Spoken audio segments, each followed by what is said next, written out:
Everybody, thanks for joining me today. I'm Matthew Sledge, Senior Product Marketing Manager with Planful, and we're here for the next episode of The Next CFO. And I've got Erik Nakamura with us. Erik, thanks for joining us. Really appreciate it today. Thanks for having me, Matt. Yeah, absolutely. And sorry if I butchered your last name. I'm the Hooked on Phonics generation, so I just phonics everything out. So please All good. correct me I've if been I called was wrong worse. there. I've been called worse. Okay, All good. good. Good, good, good. All right, well, before we jump into the substance and the stuff people are really here for, I like to get things flowing with a little kind of back and forth. And I'm just going to rapid fire just some, hey, what's your favorite this? What's your favorite that? And we'll go from there. Maybe go 30 seconds or until I run out of possible questions, but we'll jump in from here. So you ready? Ready to go? All right. So what's your favorite hobby? Golf. Ooh, you and Rowan. Favorite team? Golden State Warriors and the 49ers. I saw that coming. Favorite There you go. musician? Right there. Yeah.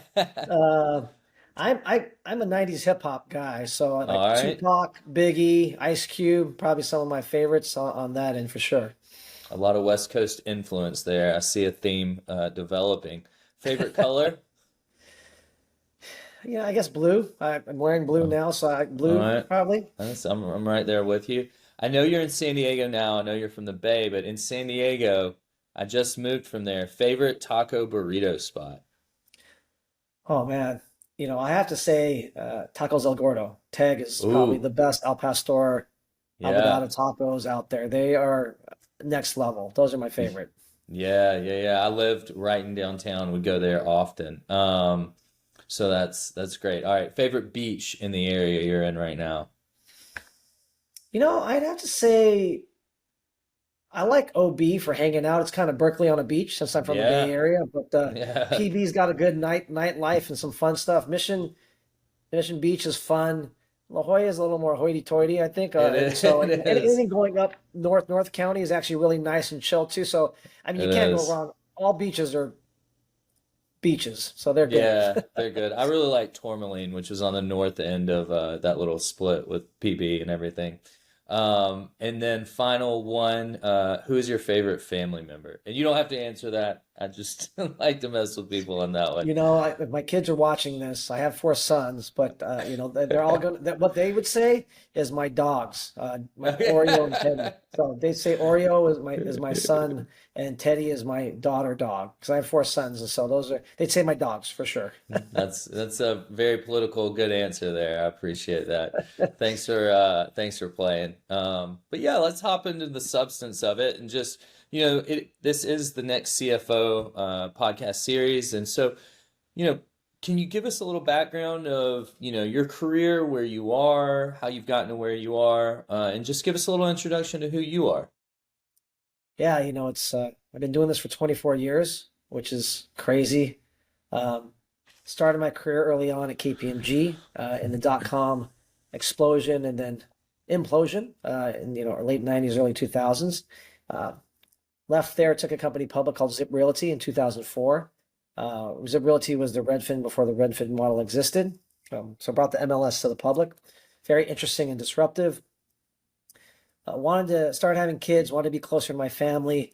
And I worked at the Cooper Companies, a large public company, and was there for 11 years and did five different jobs there in 11 years, from SEC reporting to technical accounting to FP&A, consolidations, international holdings.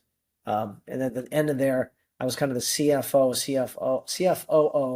of a SaaS company we acquired, and also was in charge of global sales, global marketing, and global HR from a finance perspective. So when I left, about 2.1 billion in revenue and about 700 million in expenses worldwide, which was Wow. fun. Left there, enjoyed that quite a bit and learned a ton, but wanted to get out and really um, work for tech companies in the Bay Area, right? My kids Sure. started getting older. I'd been there for a long time.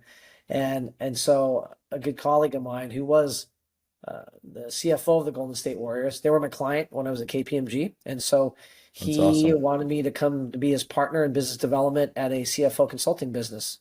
Oh So I did wow. that for some time and started pitching to portfolio companies of VCs in the Bay Area and worked with them and did everything from capital raising, debt equity capital, to systems implementations, structuring, setup, strategic planning, whatever they needed. We were a resource for them and helped them out. And that there was so many companies that needed that type of help. It was great. One of my clients wanted me to come on full time, and so I did. And that was Roofstock. I was there and was employee around number 30 and helped build that up. Finance, HR, IT, facilities, and then owned legal as well when I was there, and kind of grew that in my about 3 years, 3.5 3 years when I was there. So really had a lot of fun doing that and building that from the ground up from early stages. It was Series B through Series D at that company, and spent about 20 years of my career in the Bay Area, then moved down to San Diego about 5 years ago now, which is crazy, and worked at a company called Devel, which is a smart, data-rich, high-tech modular home builder. That was a lot of fun to kind of build that up, disrupt another industry. Hardware was the home. Software was the data-rich environment we put inside the homes. Unfortunately, COVID hit us pretty hard there, and so ended up leaving there, went to another company called Noggin, which I took through a SPAC process. That was a lot of fun, but we don't say SPACs too much anymore because it's kind of a bad four-letter word if you say SPACs. Did that for a little while. It was a tough market, so I ended up leaving there. Currently at Orange Comet, and which are a Web3 blockchain gaming company. It's kind of a mouthful, but what we do is partner with some of the largest IP in the world: The Walking Dead, The Fast and Furious, Teenage Mutant Ninja Turtles, Star Trek.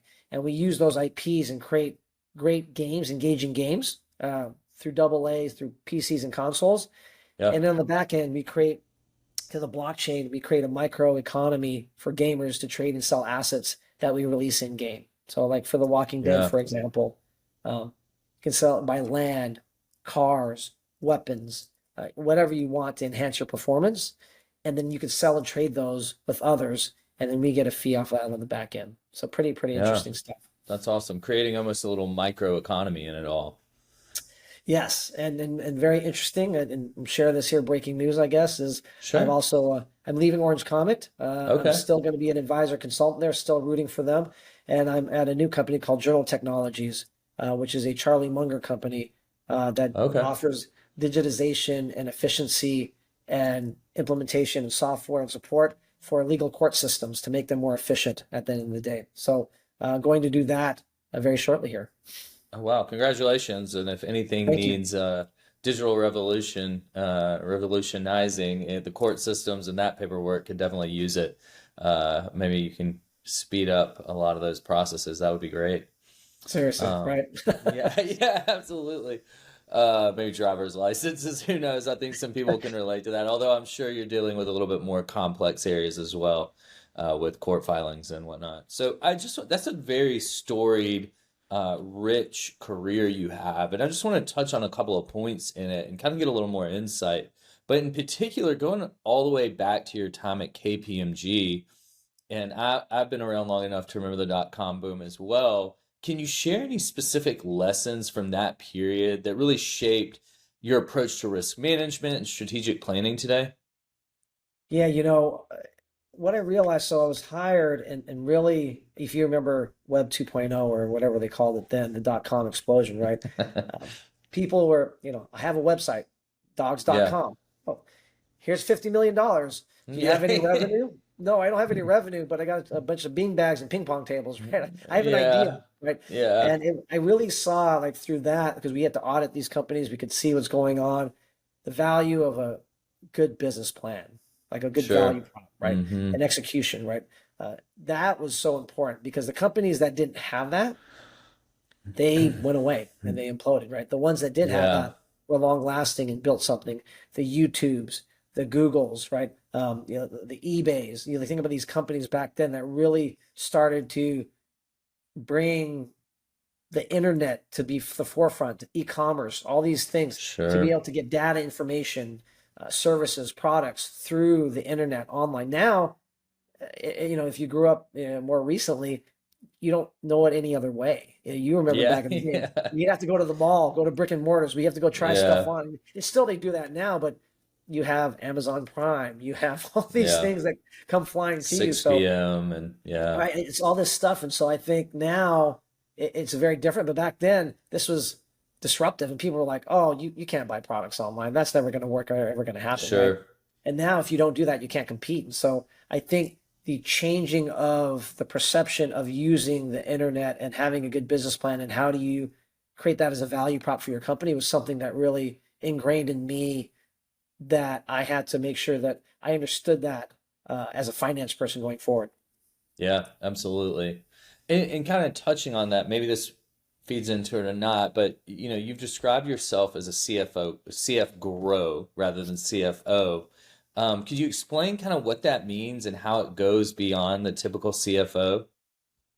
Yeah, definitely. I think um, one of my things I talk pretty passionately about is uh, CFOs being a business partner, really, to the Hmm. business, really, and understanding the business, you know, finding ways to be strategic, help the other departments out, and cohesively making sure all those departments work together to achieve our goals and Sure. our values, right? And a lot of times, if you have different departments or different people swimming in different directions, you're pulling in different ways, right? So Yeah. as a CF, the old CF knows, I guess we call it, is very compliance I've based. worked for those before. Right, right. And I grew up, and that's the way CFOs were perceived, right? It's funny, I have a Yeah. no button around here somewhere that my wife gave me that I use, but CF knows, right, are the ones that are compliance based, which is compliance is Hmm. part of our job, right? We have Yeah. to do that. That's kind of Trying table to stakes. avoid risk, right? Yeah, and that's part of what we have to do. And I think that's the table stakes. But generally, the CEO, COO, CMO, anybody in the business is not talking about compliance, right? If they're talking about Sure. compliance, something is wrong, right? Yeah. Um, Yeah. and no one ever will tell you, hey, that was a great audit.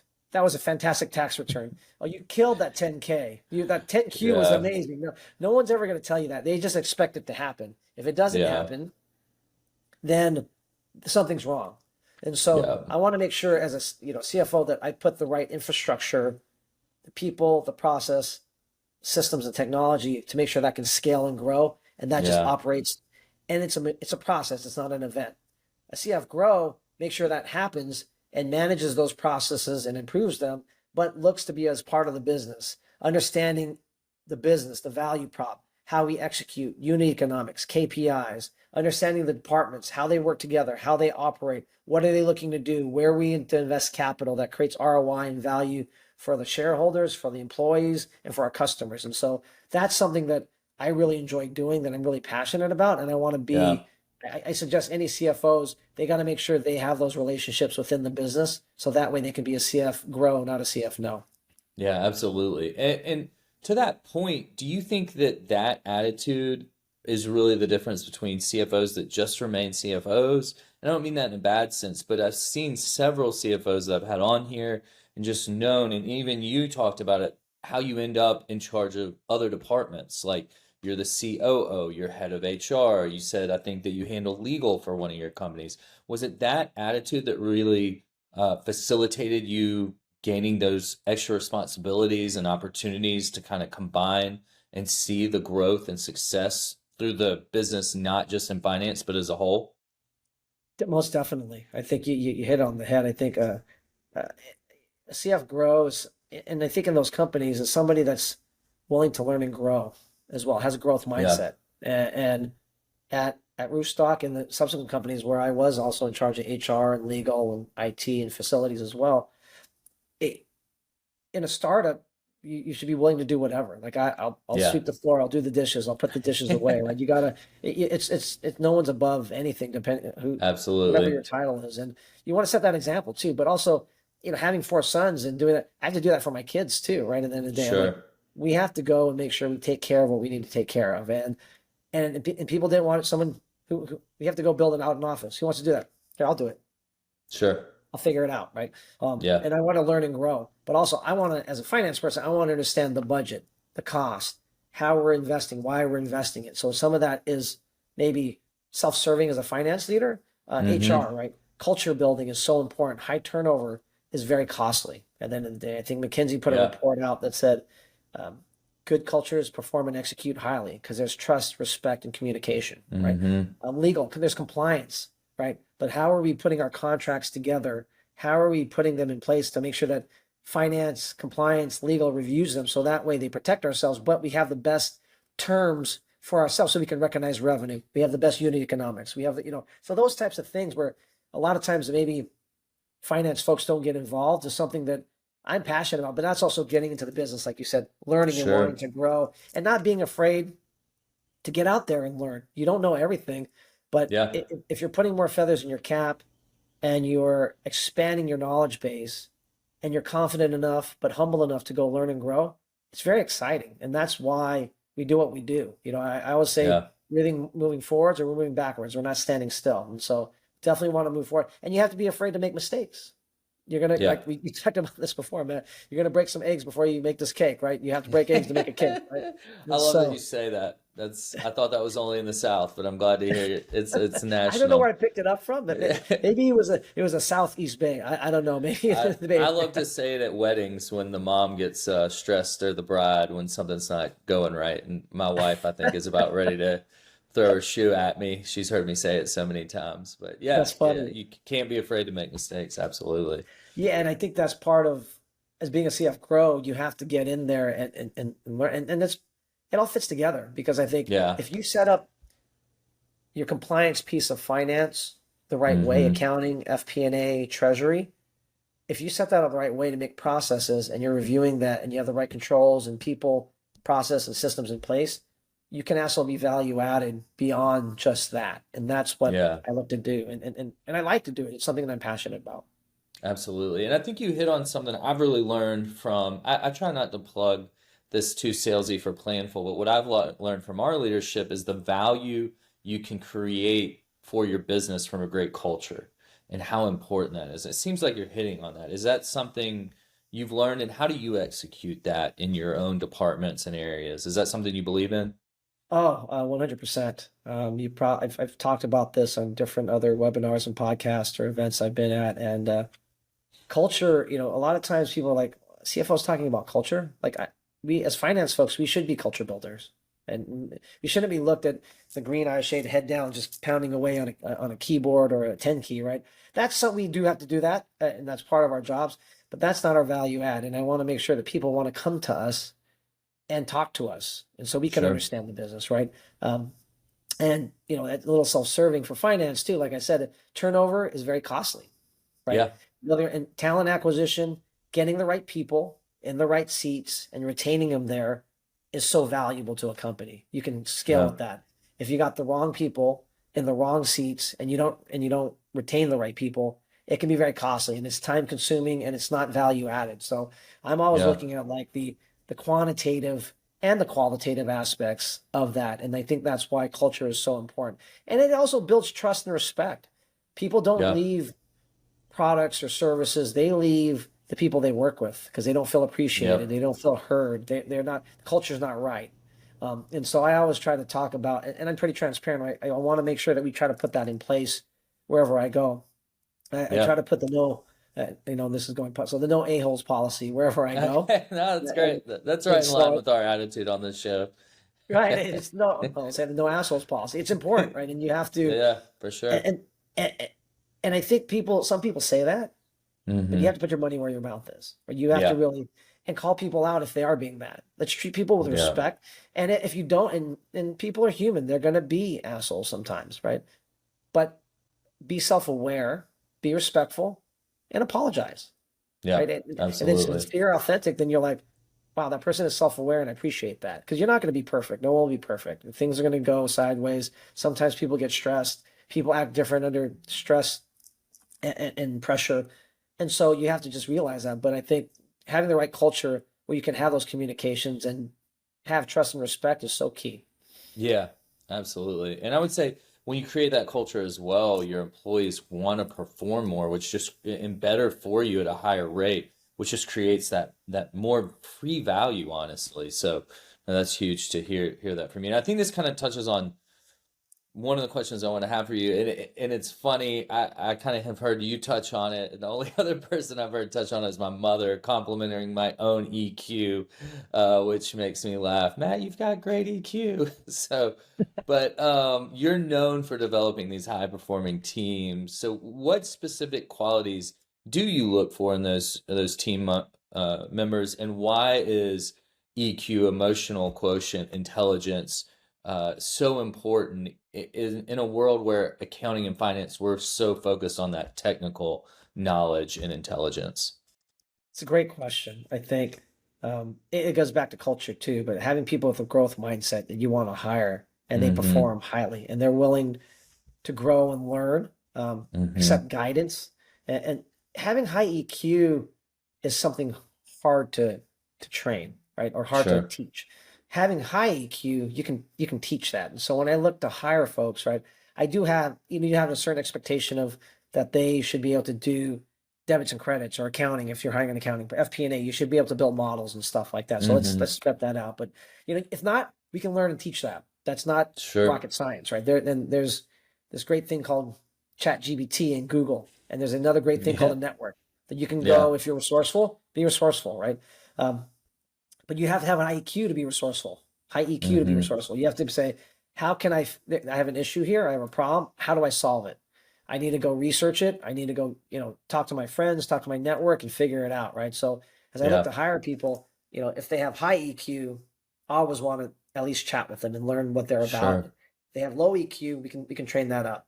If they have high IQ and low EQ, again, the no assholes policy, it's hard to Sure. work with. I've worked with people Yeah. that are super smart, really good at what they do. I think about a great salesperson, and not to pick on salespeople, but they make a lot of money for the company, Mm-hmm. but they don't treat people well. They just Sure. make their commission. They do whatever they can, and they don't treat people. And people are like, that person's an asshole, right? Sure. And then they leave wake of destruction in their path, Sure. and it Yeah. creates a horrible culture. And we reward it because they get commission. So we're incenting the wrong behavior. And so for Yeah. me, I say, well, we can also have high IQ and execution and have high EQ. Why don't that person teach others what they know and share Yeah. the wealth, right? High tide raises all boats, right? Let's do it all Yep. together. Creates more value for the company. Instead of having one rock star, we could have 20. And again, that's that EQ piece of who you are. If you have both, winner, winner, chicken dinner, we're going to take you all Yeah. day, right? But Sure. I take EQ over IQ all day and I can train that up. But if you have high EQ, your IQ is going to come up because you're willing to learn and grow. Yeah, and it sounds like this brings up a good point, and I think that's something that would be great for our listeners to hear from you. It sounds like you probably have a little bit of both. I may have the EQ, and I have to Google some of the accounting standards and rules along the way, and there's a place for both. But, a lot of people end up in accounting because they have that intelligence, but they don't have the EQ. But that doesn't mean they don't want it. That doesn't mean they're not good people to get along. Uh, what advice would you give to those people about how to develop that? And really, they know they're great people, they want to be nice people, but how they can show that and exhibit it in the professional world, because maybe they're hiding behind the numbers just out of a lack of social comfort or anything like that. What advice would you give to those people?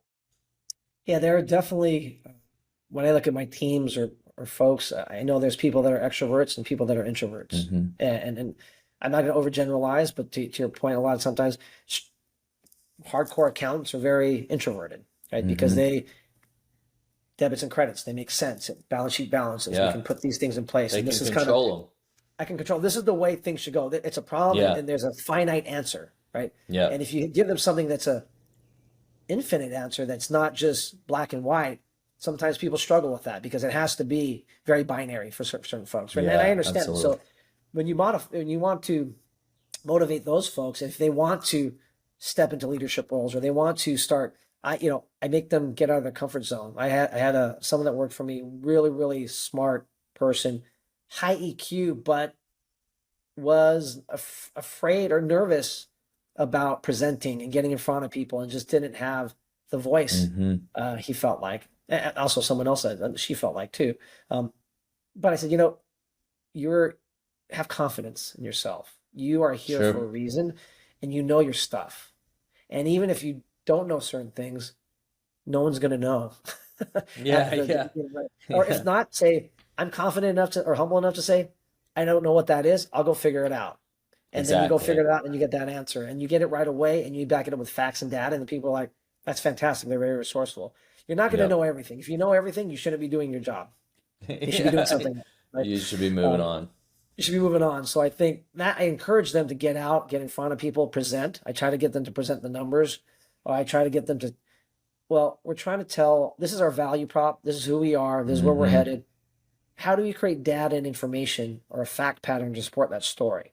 And how Yeah. can you help enhance that?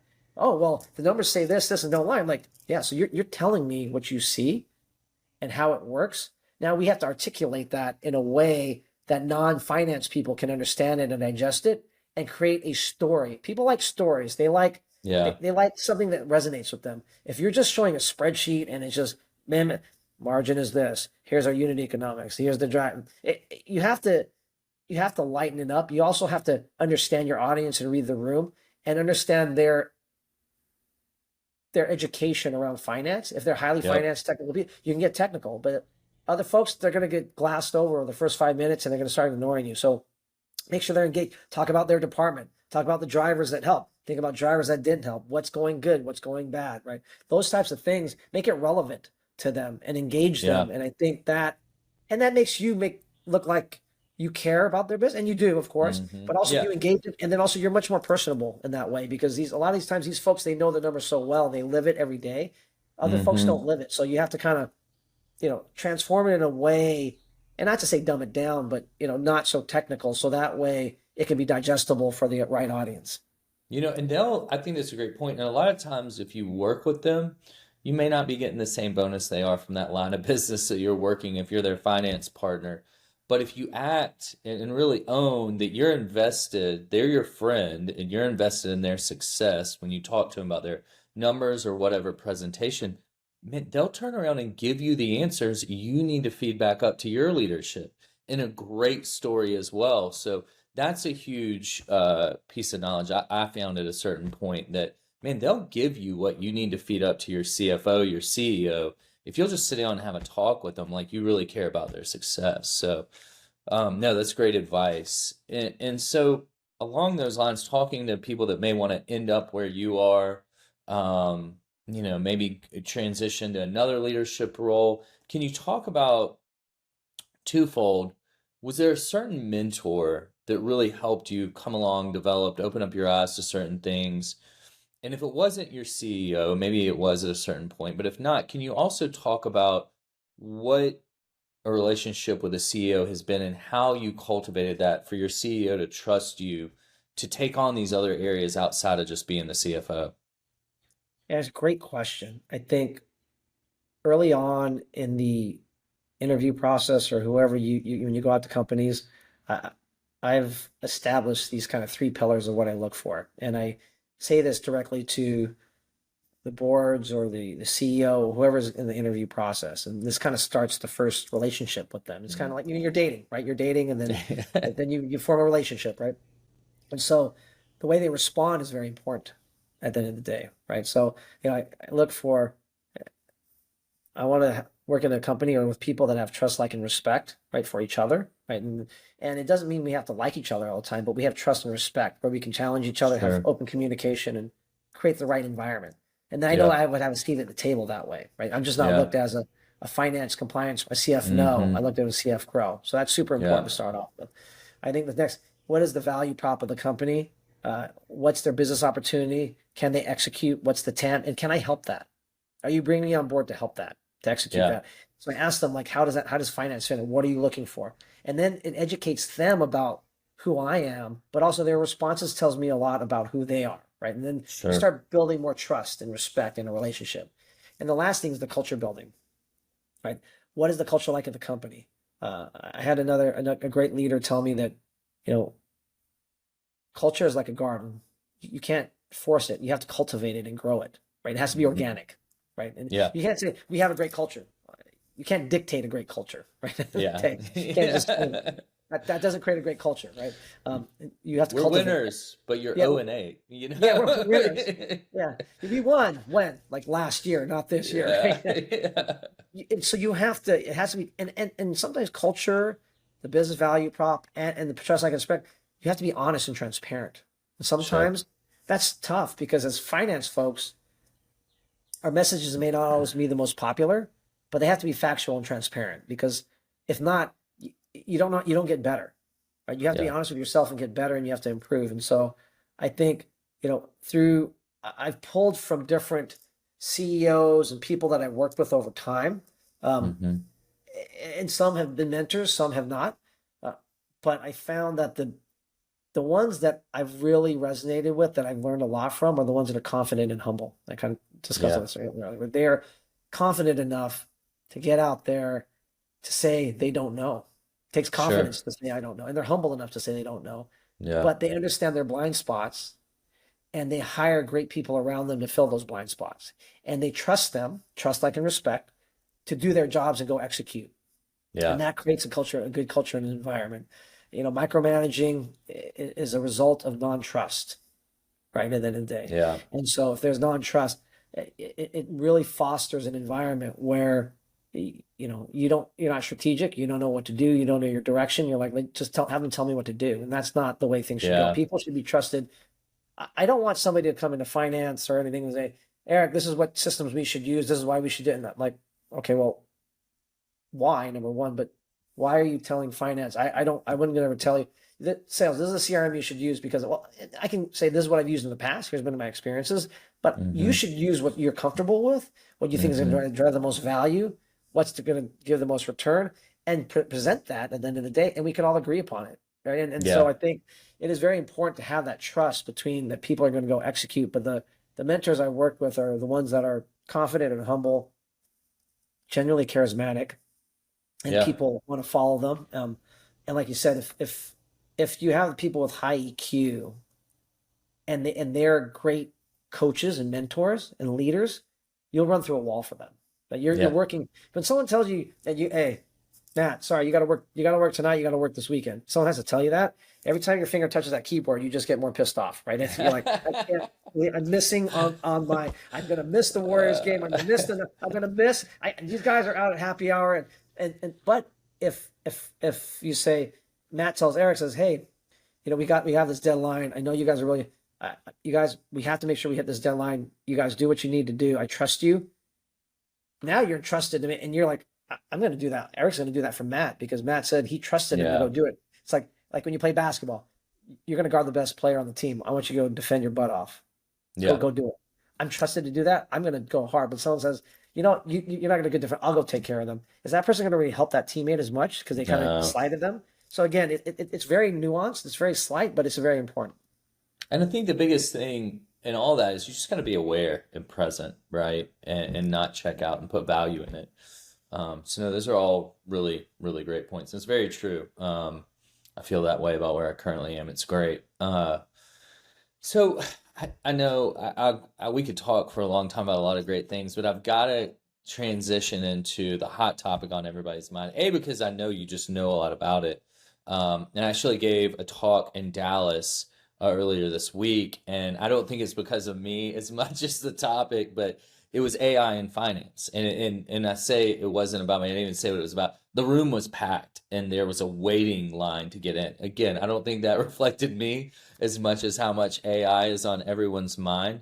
But yeah, let's talk about that real quick. And I just want to ask, given your proactive embrace and stance on embracing AI and AI driven technologies, how do you tackle the challenges with your team of adoption and that you're adopting it effectively? And maybe some, quick tips and hits to our audience out there on how they could as well. Great question, and don't discount yourself. You're humble. And you say they came for you, Matt. Of course. I appreciate it. Yeah. You just add Matt.ai at the end, and more Yeah, people will come. that's what it's. um, for as the way I look at it, right? So, I'm older. I come from old school. I remember we've been talking about AI since the Terminator days, since I was a kid. Yeah, we were Terminator, talking right? on that before you got on. Right. It's like Terminator. You're like this. They're gonna rule the world. These machines are learn. They're gonna be smarter than us. And you're like, and it never happened, but now it's here. That was Sure. what 40 years ago, probably 40 plus years ago. I can't Yeah. remember now, but I remember watching that. I was like, oh my God, machines are gonna take over, right? Um, Yeah. and now they have, but I think you have to go into it with the right mindset and use it for it. It's not Sure. going to take away your jobs or what you do, your responsibilities. Look at it as an enhancement. Um, the mundane tasks, things that can be populated and filled out in finance, anyways. Yeah. Accounting, journal entries, even FP&A, pre-population of budgets, right, based on trends or history or data. They can do benchmarking, pulling data. If you steer it to the right places, but you always have to make sure that you review it still at the end of the day because you can't just Yeah. take it for fact and action. So there's still human intervention in there, Absolutely. and you also have to prompt it directly, right? Yep. Just saying, go write me a budget. You don't give it any doubt. It's like a human being. Hey, Matt, go write me a budget. You're like, well, on what? For what? Yeah. What are the drivers? Yeah. And so you have to steer the AI to the right areas and prompt it correctly to get the right outcomes as well, and Yeah. review it to make sure it's right. Because again, you may go do it, go pull the right data, and I look at it, I'm like, let's change this. We're looking at this. So you say, Eric, go do it for this, and so it has to be prompted. But I think if you look at it in a way that it instead of being the process, humans being the process, they start managing processes and they Sure. look at process improvement, continuous improvement, and they add more value. And then instead of saying the what's, they say the whys. Yeah. That is a huge transformative piece because a lot of times Sure. accounting, finance, we've been very good at saying the what's. Mm-hmm. Here's the revenue. Why Yeah. did it go up? Why did it go down? Yeah. We sold Yeah. more, right? Of course, yeah, but what was the difference? But why, right? Yeah. And so I think Yeah. that it's very important to start digging down. And if we're able to use AI to help create the what's and some of the whys, and then we analyze it and prepare information and data to tell a fact pattern or story, that is value added. And then you begin Yeah. to look at a trusted business partner. Then Matt will go to Eric and say, hey, I know that we have this marketing campaign. We spent this amount of money. The return on this channel was this. The return on channel, the ROAS was this. Why was that? Well, let's go look into it. Then we have a fact. Then we say, let's scale down on this channel. Let's invest more in this channel so we get better ROAS right end of the day. So again, I think it's so important to like think about that as a finance person and not be scared of it, but actually embrace it, Yeah. but understand the parameters and the guidelines in which you need to operate because it's just not a free for all. Just it's not the Terminator. It's not Yeah. a Yeah. Terminator. Go find Yeah. John Connor. Like there's a lot of John Connors out there. You need to find John Right. Connor with brown hair that's 10 years old in 1985, right? And lives in this city, right? So I think Yeah. that's where if you start thinking about it, it can be very useful to what we do, and we have to embrace it because it's coming, regardless of what it is. Yeah. I think also the other piece is the cost of the LLMs and cost of running it. It has to be efficient and effective at the end of the day because it is quite Yeah. expensive right now as well. Cloud services, all the different things that has to happen. It's not cheap, and so if we're going to do it, it has to be cost effective. We have to understand the unit economics of it and the ROI. Yeah. And I'm gonna just kind of rapid fire like we did your favorite at the beginning and just let me know if you agree with these. Some of the key points that, people really are concerned. I think that's one of the big things. A, are they getting left behind? B, the security of it all, and how it's going to impact their business. But the things I've told people are start small. It's coming, so you need to, it's already here basically. You need to embrace it. Work with trusted vendors, and educate yourself. And one of the big things is, and keep human in the loop, like you said. You need to review what this is doing. AI is a tool like anything else, and it wants to please you. So you got to make sure what it's saying is actually valid.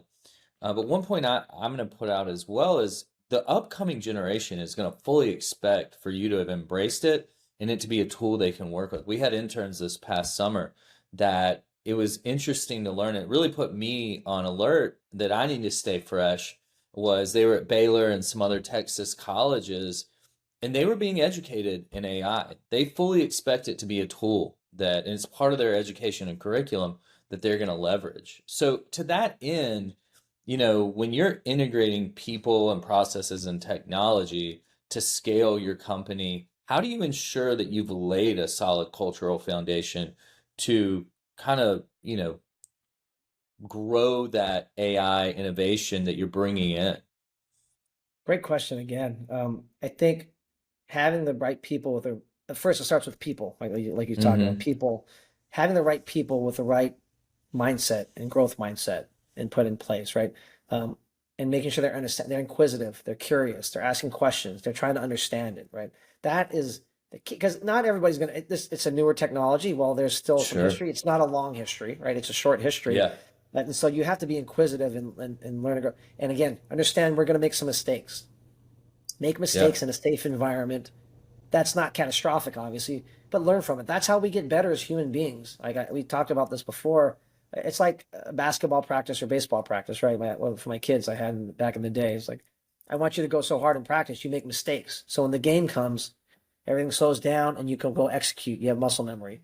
You're going to make mistakes as long as you learn from them. If you keep on making the same mistakes over and over, then we have a learning issue right there. Then we have to deal with that, right? Yeah. But if you make a mistake, you say, okay, I can't, that doesn't work. I need to change course. And that's how you improve. Like, it's like, I don't know if you have kids, hey, don't touch the fire. It's hot. Don't touch the fire. It's hot. Yeah. And, Yeah. and, and they, what do they want to do? Touch the fire, right? Okay, well, Yeah. fine. Touch the fire. If they touch the fire and it's hot, they don't want to do it again. If they touch it three Yeah. times, then maybe you dropped your kid on the head. Get them a Um, helmet. yeah, get them a helmet, right? But I think it's having the right environment that people can own what they do and not be afraid to make mistakes. And again, I'm not condoning mistakes, but learning Sure. and growing and getting better, but pushing. If we're not pushing to be better and create better efficiency and continuous improvement, and we're not making mistakes, then we're not pushing hard enough. I feel like we should be Sure. pushing hard to adopt and put this in place. And again, it's not going to be perfect, but let's fail quickly and reiterate. Yeah. And the final point to that, just to hammer it home, or question as well, is can you impress upon our audience, if anyone's still questioning, and the people that can remember the .com bust like we do, why is this not a repeat of the .com bust? Or if you think it is, why is it? I personally don't think it is, but I'd love to hear your input.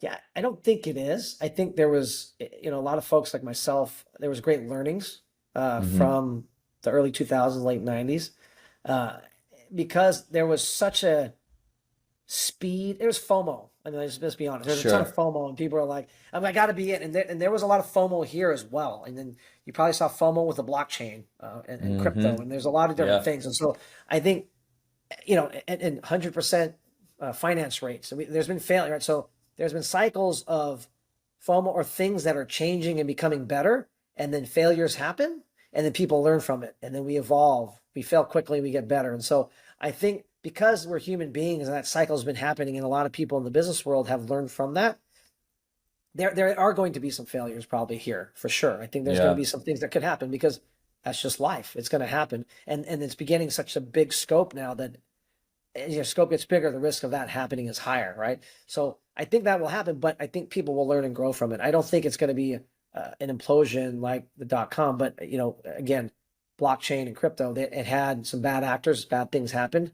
It came back and bounced back because people see value in it in the day. And it's Sure. not necessarily just crypto, or it's actually the blockchain technology that's super valuable Yeah. at the end of the day. The peer-to-peer Absolutely. ledger, the smart contracts, that stuff is very valuable. Same thing here. People see the value in it. They see why it's super helpful. And if they're careful and they go into it eyes wide open and they're curious and ask questions and learn, I think it could be very, very useful. But you have to go in the right way with eyes wide open. Yeah, and what I'll say to that too is that value is being recognized. It's not a promise of some future to come. My Right. fireside guest, Barrett Gilly, who's with Orion Construction, was great to have on because whether it's, and I'll do a shameless plug here, but whether it's predictive forecasting like we have with Plainville, a lot of our customers are using, increasing their efficiency, accuracy, and speed with their forecasting or anomaly detection on the back end with planful signals. Or it's like Barrett was talking about, where they have drones monitoring and surveying their construction sites to keep up with everything from the product being delivered to more efficiently making surveys go by. He said that they're not going to leave that. That's happening, and it's all AI driven. So that Right. value is already there for sure. So no, I appreciate that insight. And I could go on for a while about this, and maybe we'll catch up and have a beer in person or a burrito next time I'm out in San Diego. Sounds But good. not to Don't take threaten me up, with a good time. no, we'll do it. But finally, is there any other advice you'd like to give any up and coming finance and accounting professionals that want to become a CFO one day, even if they don't get to CFO, just grow in leadership? Any advice that we hadn't already touched on? You know, when I was younger in my career, I was impatient, as most maybe younger men are, right? And was pushing to grow and become what I wanted to become. And I didn't know what I didn't know. And I got humbled through the process many times and went for things I didn't get. Other times I got things. And so it was not all roses and perfect, Sure. but it helped shape me become the person that I am today. Yeah. And I realize now it's not about the destination, it's about the journey, right? Yeah.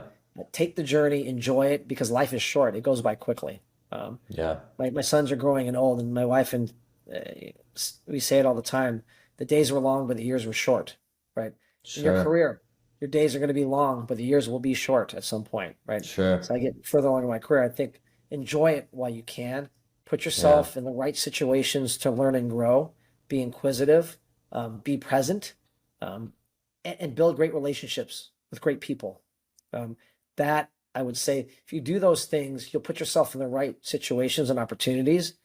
And the other stuff, the titles, money, whatever, company, it'll take care of itself if you put yourself in the right situations. There's so much opportunity out there. There's so many great people. If you attach yourselves with them and experience your journey with them, and you're a great person yourself, like, that has high EQ, inquisitive, culture builder, people will gravitate to you and will want to work with you. And you put yourself in the right. Don't force it. Let it come again and enjoy it. Because Yeah. if you don't enjoy it, you're gonna look back and you're like, like 24 years later, you're like, I don't even know where the past 10 years went. It just went by just like Yeah. that. So enjoy it as much as possible. Again, the days are long, but the years are short. Enjoy it and don't be impatient. Be patient, Oh, enjoy it, and enjoy the work. If you yeah. enjoy the work of what you do and building those relationships, you put yourselves in the right thing. And if you don't enjoy it, you probably should be doing something else. But if you do it, right, um, Yeah. and sometimes that happens, right? They're like, I don't want to be in finance anymore, and then that's okay. Yeah. But Yeah. that's part of the journey. Enjoy it. You learn something from it. Every time you do something, my wife said this to me recently. She's like, the good thing about you is that when you go do something, you never look back and have regrets, right? It was always a learning experience and always made you better. And I'm like, yeah, sometimes I do have regrets for sure, but if I look at it, it made me better and learn and grow. It shaped me to be the person I am today. And if I wasn't for that, maybe I wouldn't be where I'm at. Yeah. It made you stronger and it didn't keep you from moving forward. I think that's Right, huge. exactly. Right, right. Yeah. And again, confidence and humility, two Yeah. of the great aspects. And confidence could be a very thin line, but if you have the right humility with it, you can be a great human being with high EQ. That's awesome. I agree. I'm gonna have to make my mom watch this episode as much as we're bringing up EQ. I love that. But Eric, I just want to thank you for coming on. That's our time for today. We could go on, but I really appreciate it. Go give Eric a follow. I know he's active on LinkedIn, has a lot of great insight. I checked him out. We really thank you for joining us on the next CFO through Planful. And thanks for joining us today, Eric, one more time. Thanks again, Matt. I really appreciate it. And it was great chatting with you.